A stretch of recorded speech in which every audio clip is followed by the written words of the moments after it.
Hey, beautiful people. If you're new to my channel, welcome. If you're coming back, welcome back. And thank you very much for the patronage. I really appreciate it.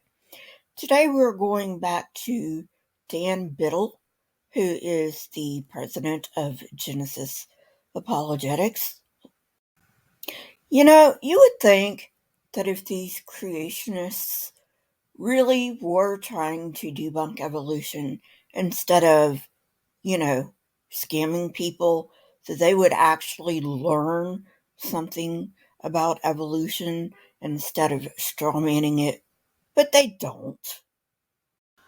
At any rate, let's see if he can be a little bit smarter this time, and I can spend more time going through some of this stuff instead of spending my time correcting his dumb ass on things that he should know if he wants to be teaching this shit.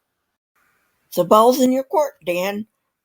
What kind of stupid you got for me today? And might I suggest you sit down because I really don't want to see you hurting yourself. I mean, yeah, we are on opposite sides of the playing field, but you're still a human and you deserve compassion.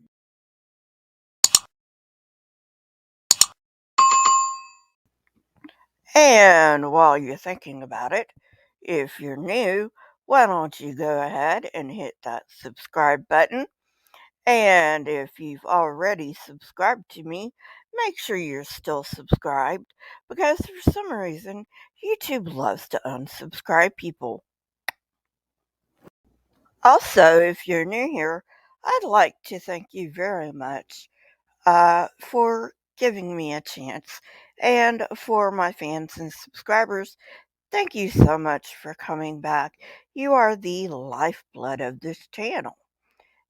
And now, with that, let's get on with the video.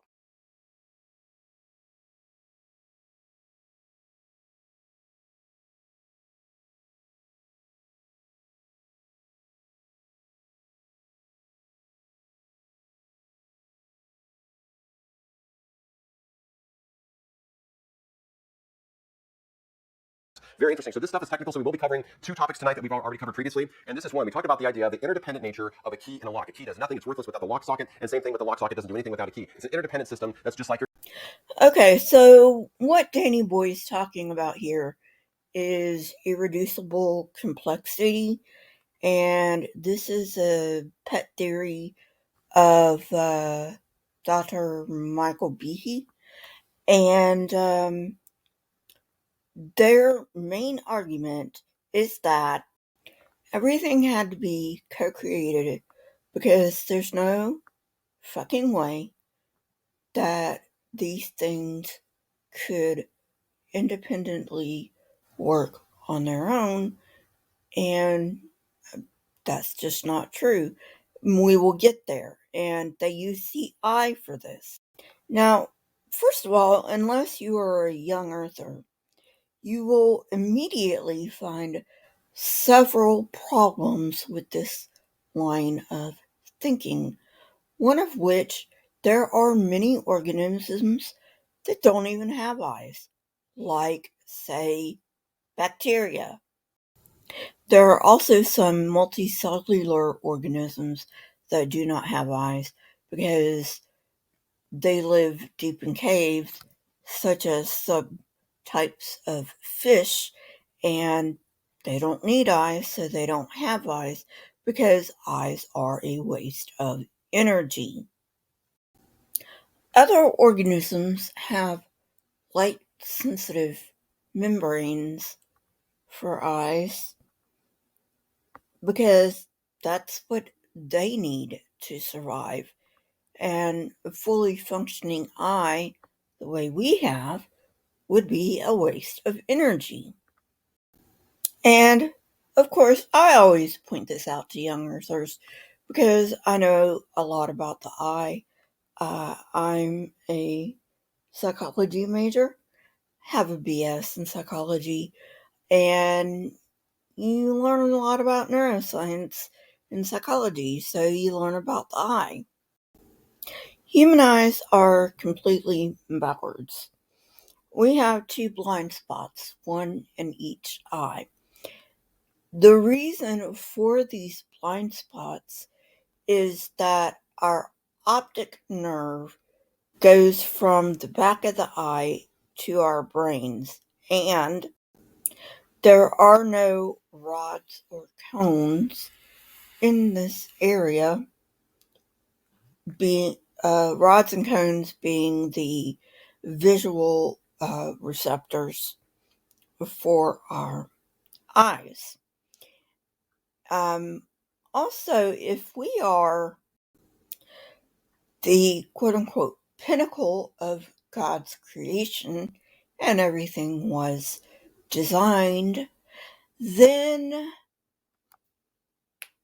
why is it that our eyes are completely backwards and we are prone to things like, oh, I don't know, pink eye, blindness, visual problems, macular degeneration, retinal detachment, eye cancer, and so on and so forth.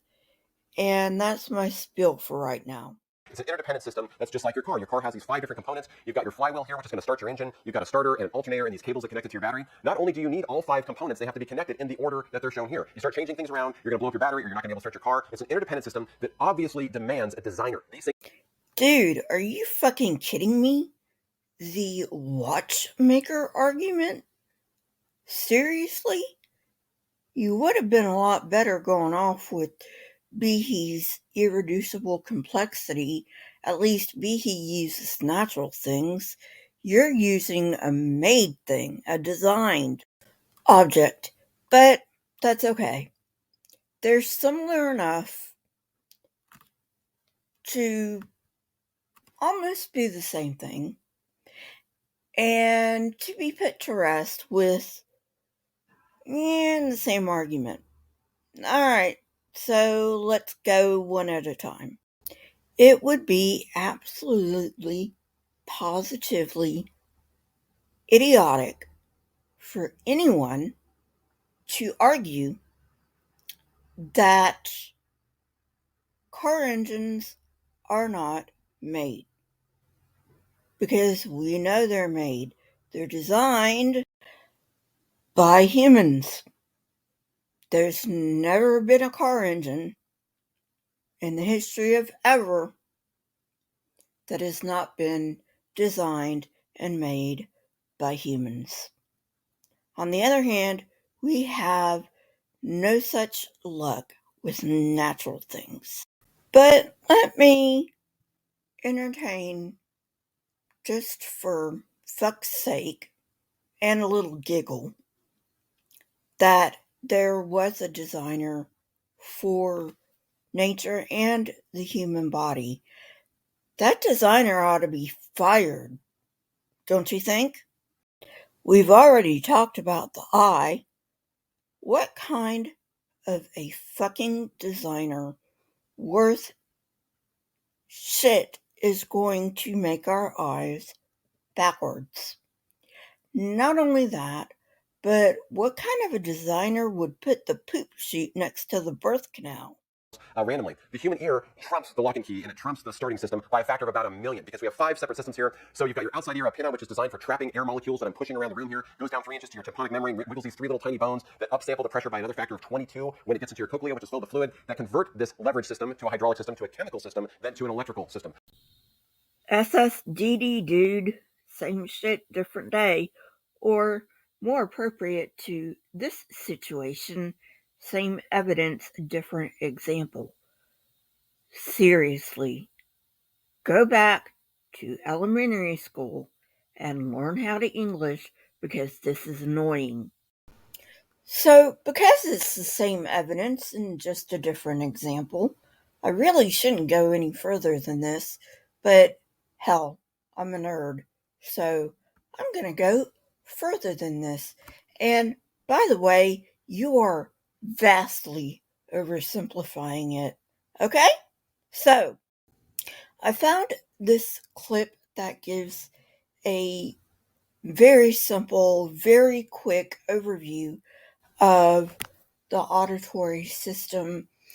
And let's just say it's just like the visual system, in that there is a way it can evolve. Just because you have a hard time understanding anything other than your own myopic vision, Danny boy, does not mean that everybody else has that same problem. Sound waves enter the auditory canal and vibrate the tympanic membrane. This causes the vibrations to be transferred to and amplified by the ossicles. The footplate of the stapes acts like a piston at the oval window of the inner ear. Due to the flexibility of the membrane at the round window, the stapes can displace the perilymph which fills the inner ear,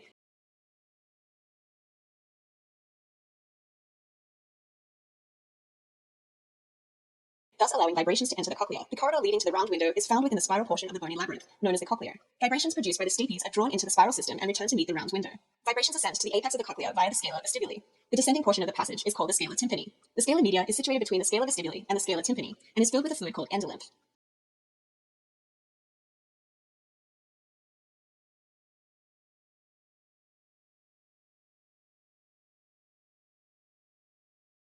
It is separated from the scala vestibuli by Reiss's membrane and the scala tympani by the basilar membrane. The membranes are flexible and respond to the vibrations traveling up the scala vestibuli. The movements of the membranes then send vibrations back down to the scala tympani. A specialized structure called the organ of Corti is situated on the basilar membrane. As the basilar membrane vibrates, the organ of Corti is stimulated, which sends nerve impulses to the brain via the cochlear nerve. The actual nerve impulses are generated by specialized cells within the organ of Corti, called hair cells, which are closely covered by a structure called the tectorial membrane. As the basilar membrane vibrates, the tiny clusters of hairs are bent against the tectorial membrane, triggering the hair cells to fire. The entire basilar membrane does not vibrate simultaneously. Instead, specific areas along the basilar membrane move variably in response to different frequencies of sound. Lower frequencies vibrate the basilar membrane closer to the apex of the cochlea, whereas higher frequencies produce vibrations closer to the base. This arrangement is known as tonotopic organization. And all 5 of these had to be designed by a designer, because you've got sound wave trapping device and you've got a mechanical system with these little bones that create leverage by a factor of 1.7, converted to a hydraulic machine that upsamples it again by 22 times, then into a chemical system, and then into another chemical system in your brain. So I don't know where he got those numbers. I've never heard of them before. And to tell you the honest truth, I don't really fucking care where he got those numbers. To be honest, I wouldn't be surprised if he just made them up. Now, to be upfront with you guys, I am in no way an expert on the auditory system. So just because I haven't heard of those numbers does not mean they're out there. But honestly, I think he made them up. I have no fucking clue what he means by hydraulic machine. However, my best guess is that he's talking about the fluid filled inner ear. That's my best guess. But dude, if you met the fluid filled inner ear, you could have just said the fluid filled inner ear. Otherwise, you come off looking like an asshole, which I guess is appropriate since you are an asshole. that to me is quite obvious, that humans were breathed into existence with those components put in the right order at the right time. You can't evolve a system like this. It all has to be present. And people understand, you know that intuitively. This is Romans 1 talking to you, that although they said that they didn't know God, God made it clear because he revealed himself in what he created. That's quite obvious. Yeah, we know it's obvious to you that you think there's a creator, but it's not obvious to us. And just asserting that it's obvious doesn't do a damn thing. You see, this is why you should actually, study evolution if you want to even try to debunk it, because when your sheeple find out that you're debunking a straw man, they're just going to laugh. And then they're going to deconvert from young earth creationism, just like I did. So, thank you for your service, Genesis Apologetics. And maybe, just maybe, they get off of this crazy treadmill called Christianity. But getting back to the topic, nobody says that the ear just popped into existence. Well, except you people. You people have a habit of saying that we say what you say. Pretty sure there's word for that. Let's see here. Trying to think. Thinking. Don't you hear all that rattling? Oh, yeah. It's called projection. There are plenty of hearing systems even today that can serve as intermediaries between no auditory system whatsoever, which some organisms don't even need auditory systems, and the auditory systems that we have.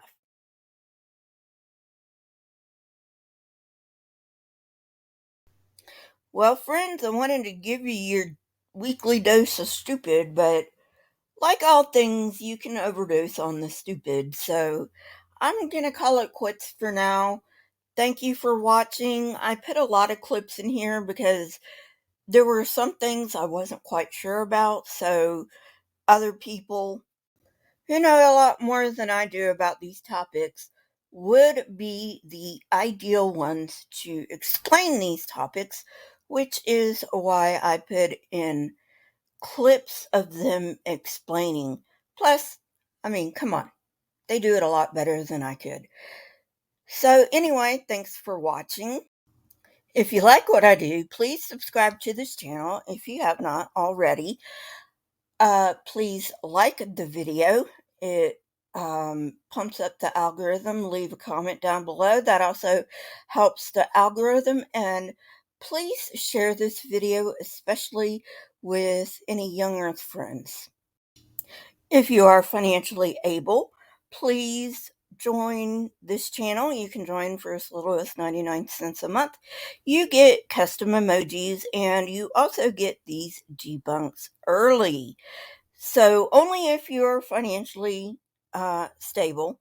And I will see you guys later. Bye.